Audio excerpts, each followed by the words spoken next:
Hey everyone, this is Haley from Cartoon Universe, and in this video, I shall be bringing up an interesting inconsistency. The Crystal Gems and the Ruby Squad arrive on the Diamond Base in Back to the Moon, and Eyeball begins some dramatic narration. She says, "Look at this place, frozen in time, an Era 1 base, her Era 1 base. It was a tragedy what happened to her." And the way this statement was followed up with Navy saying, "Who is that anyway?" The answer being Pink Diamond, we're led to fill in the blanks and assume this was Pink Diamond's base. But looking at the base itself, from the outside especially, nothing about its color scheme or even its texturing resembles anything of Pink Diamond's aesthetic.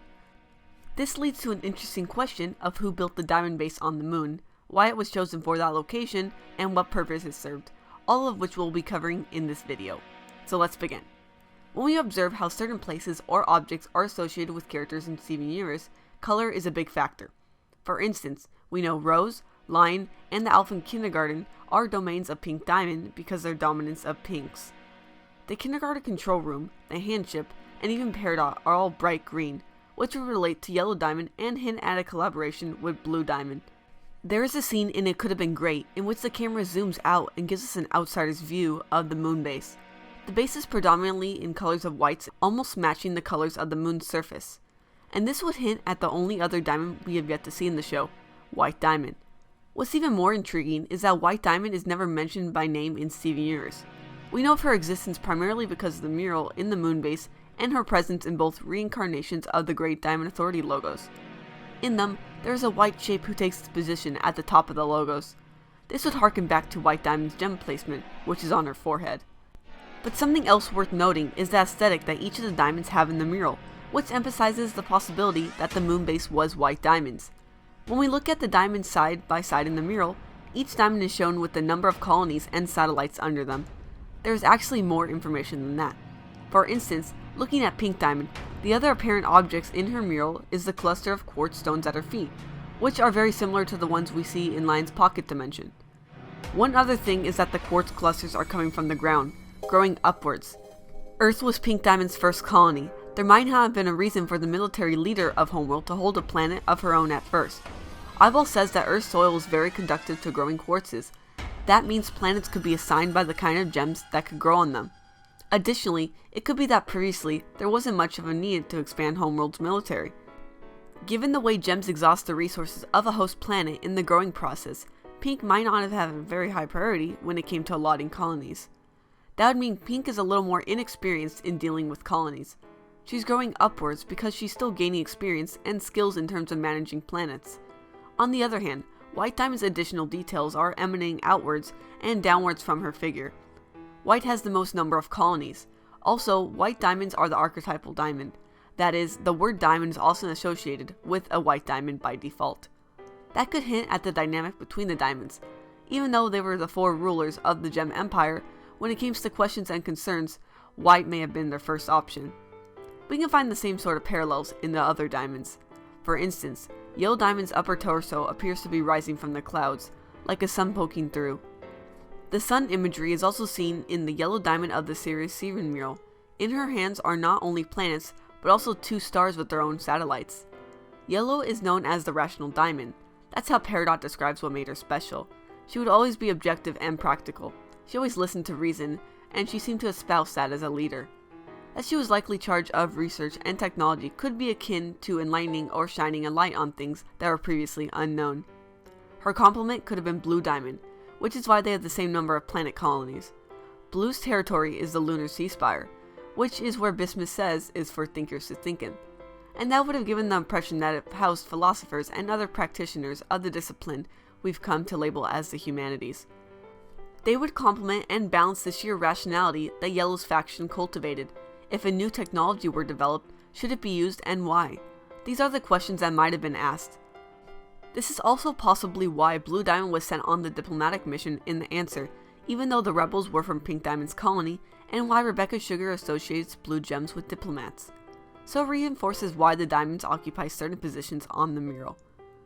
Given this understanding of the diamonds' relationships, it seems odd that Pink Diamond's base would be far away from her own planet, a place where the warps could not reach. From the imagery in the mural, it seemed unlike her to rule from a point of distance and height. Rather, we're given the indicators that Pink tried very hard to rule close to her constituents, which is why gems like jasper feel a personal closeness to her.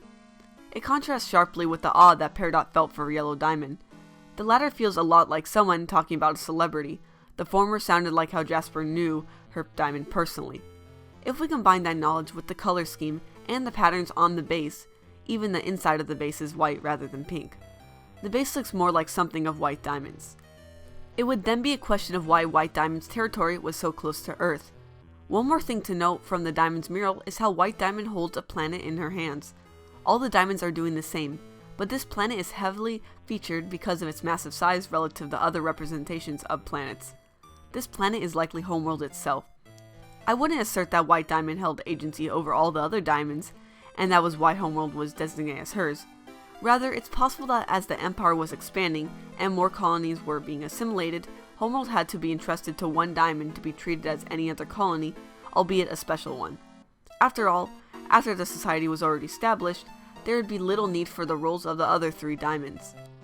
That leads us to the question of what White Diamond's role was, and there is another gem structure on Earth that might hold the answer: the communication hub. Its aesthetic is also white, with clean-cut triangles, like the moon base. Extending this aesthetic further, we can also draw up the warp pads, which cut across different associated areas of the diamonds. The moon base control room looks like that of Yellow Diamond's control room workspace. The top is an observatory and shows the outside. There's a large chair and a communicator. From this, we can infer that White Diamond oversaw communication on Homeworld. And it makes sense. All the other diamonds served very different purposes, and they would have quickly fallen into chaos without a mediator among them. Also, with so many colonies under different leaders, it would hardly be called a cohesive gem empire. It's because of this that White Diamond's role was crucial, but also subtle. If everything was working fine, no one would notice White's absence, but if things were going wrong and falling through, White's absence would be missed. Because of this, we can assume that White Diamond had these bases built for all the colonies. It would not only be a sign of uniformity and unity, but also serve as a place where the diamonds would remember to communicate with one another. And White's attention to communication would come precisely from being the diamond nominally in charge of Homeworld. She would have the clearest perspective of everything that was going around amid the expansion of their empire.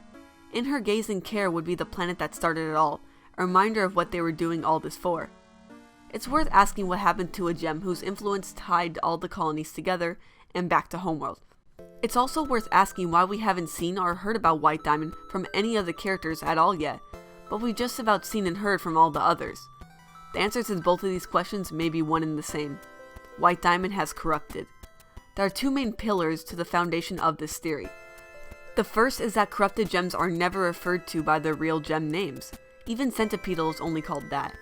Gems can tell what another gem is just by looking at them, though especially if they've encountered them before. So there's something about gems corrupting that makes them perceived as not the individuals they used to be anymore. And that would explain why White Diamond is never mentioned by name, even though her loss hurts her comrades. It is in the same way Garnet makes it clear that many of the gems in their search recovery bubble missions were former crystal gems. She was always keeping track, but she didn't see them as the individuals they used to be. The second is the idea that even in the absence of White Diamond the individual, White Diamond the larger-than-life figurehead can still go on. And it could have been great. Peridot cycles through all the gem buildings that have already been built on Earth, and she says explicitly that the moon base was used for diamonds to plan their colonies. But there's one building that isn't there, the Ziggurat. And it's in the Ziggurat that we see the new Diamond Authority logo, the same logo from the handship that comes from modern Homeworld. All the other structures, like the Cloud Arena, feature the old Diamond Authority logo, with the 4 diamonds. This leads to the idea that the Ziggurat wasn't a planned building, and that it was built after Pink Diamond was shattered. The aesthetic matches as well. Prior to Steven pulling out the gem that powered the pyramid, the dominant color scheme was a dark gray brown color. But after the gem expresses relief, the colors turn much brighter and it's white. The obelisk in which the gemstone is embedded matches White's hand position, and the gem inside also matches the cut of a diamond. That her gem is in the place where Homeworld was indicates how close to her heart her home was.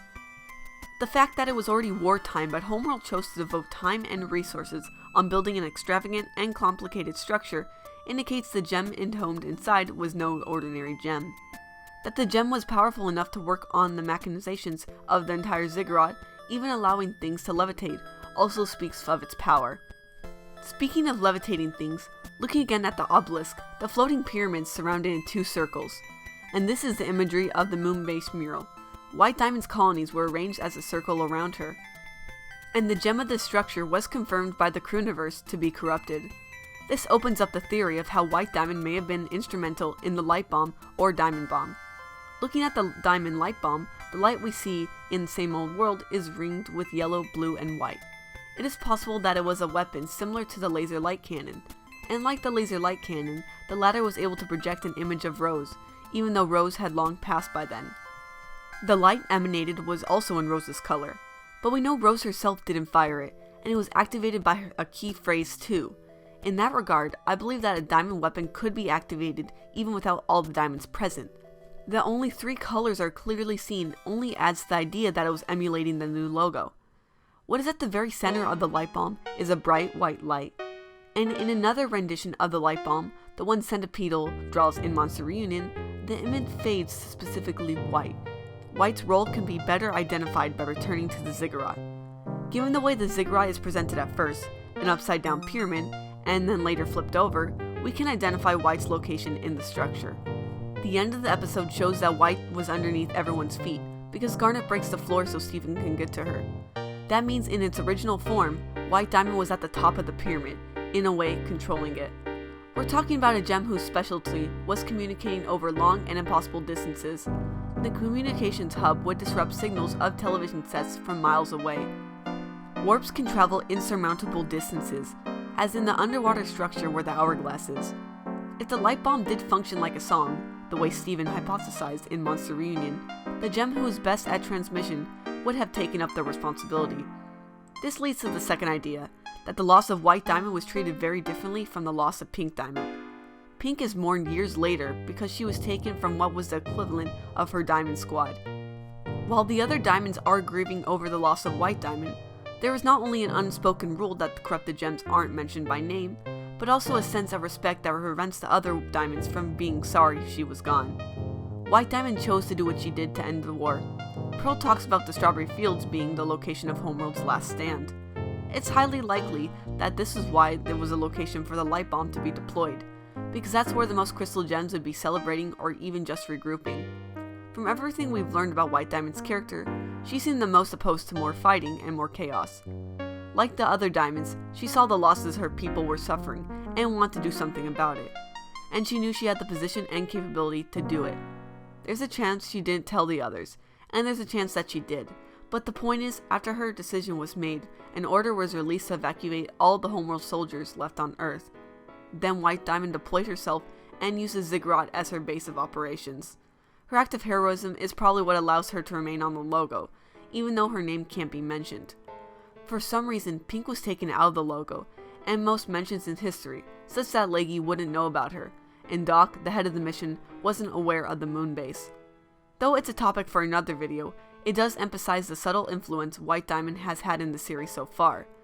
It also implies what the problem at Homeworld's top tier currently is right now.